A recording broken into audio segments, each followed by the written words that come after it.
உலக பிரசித்தி பெற்ற சிதம்பரம் நடராஜர் கோயில் ஆருத்ரா தரிசன விழாவின் முக்கிய நிகழ்வான தேரோட்டம் தொடங்கி நடைபெற்று வருகிறது. அதனை பார்க்கலாம்.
கூடுதல் விவரங்களை வழங்க செய்தியாளர் தேவநாதன் இணைந்திருக்கிறார்.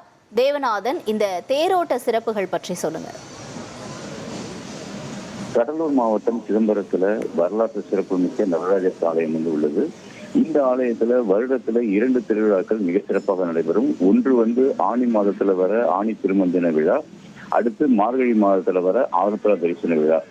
இப்போது பார்த்தோம் அப்படின்னா இந்த ஆருத்ரா தரிசன விழா கடந்த 25ஆம் தேதி கொடியேற்றத்தோட துவங்கியது. கொடியேற்றத்திற்கு பிறகு பார்த்தோம் அப்படின்னா சுவாமி ஊர்வலம் தினமும் வெவ்வேறு வாகனங்கள்ல நடைபெற்றது. இந்த நிலையில்தான் இங்கு 8ஆம் நாள் திருவிழாவாக தேரோட்டமானது நடைபெறுகிறது. அதிகாலை பார்த்தோம் அப்படின்னா சுவாமிக்கு அங்கு சிறப்பு அபிஷேக அலங்காரங்கள் செய்யப்பட்டு அதன் பிறகு சுவாமிகள் தேருக்கு கொண்டுட்டு வரப்படுறாங்க. அதாவது இங்க என்ன அப்படி ஒரு சிறப்பு அப்படின்னு பார்த்தோம்னா, பல்வேறு கோயில்களிலும் மூலவர் தனியாகவும் உற்சவர் தனியாகவும் இருக்கும்.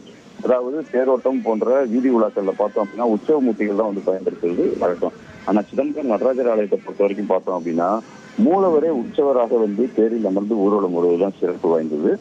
இந்த நிலையில தான் தற்போது பார்த்தோம் அப்படின்னா 5 தேர்கள் தனித்தனியாக புறப்பட்டுள்ளது. முதலில் விநாயகர் தேர், அதனைத் தொடர்ந்து நடராஜர், அதன் பிறகு சிவகாம சுந்தரி, அதன் பிறகு பார்த்தோம் அப்படின்னா முருகர் மற்றும் சண்டிகேஸ்வரர் சொல்லிட்டு 5 தேர்கள் தனித்தனியாக போகுது.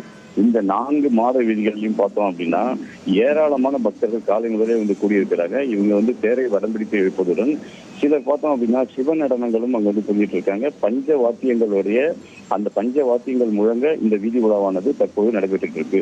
இன்று இரவு வரை இந்த தேரோட்டமானது நடைபெறும். இரவு 7 மணிக்கு பிறகு தேர் நிலையை அடைந்த பிறகு சுவாமி சிலைகள் ஆயிரங்கால் மண்டபத்திற்கு கொண்டு செல்லப்பட்டு மகா அபிஷேகங்கள் நடைபெறும். நாளை பிற்பகல் பார்த்தோம் அப்படின்னா வரலாற்று சிறப்பு மிக்க அந்த ஆருத்ரா தரிசன விழாவானது நடைபெறும். ஆருத்ரா தரிசன விழா அப்படின்றது என்னன்னு பார்த்தோம்னா, நடராஜர் மூர்த்தியும் சிவகாம சுந்தரியும் திருநடனம் புரிந்து பக்தர்களுக்கு காட்சியளிக்கும் நிகழ்வு தான் ஆருத்ரா தரிசனம் சொல்லப்படுது. இந்த ஆருத்ரா தரிசன விழாவிற்காக நாளை கடலூர் மாவட்டத்திற்கு உள்ளூர் விடுமுறையானது அளிக்கப்பட்டிருக்கிறது. அதே நேரத்தில் 1000க்கும் மேற்பட்ட போலீசார் சிதம்பரத்துல பாதுகாப்பு பணிக்காக குவிக்கப்பட்டிருக்காங்க.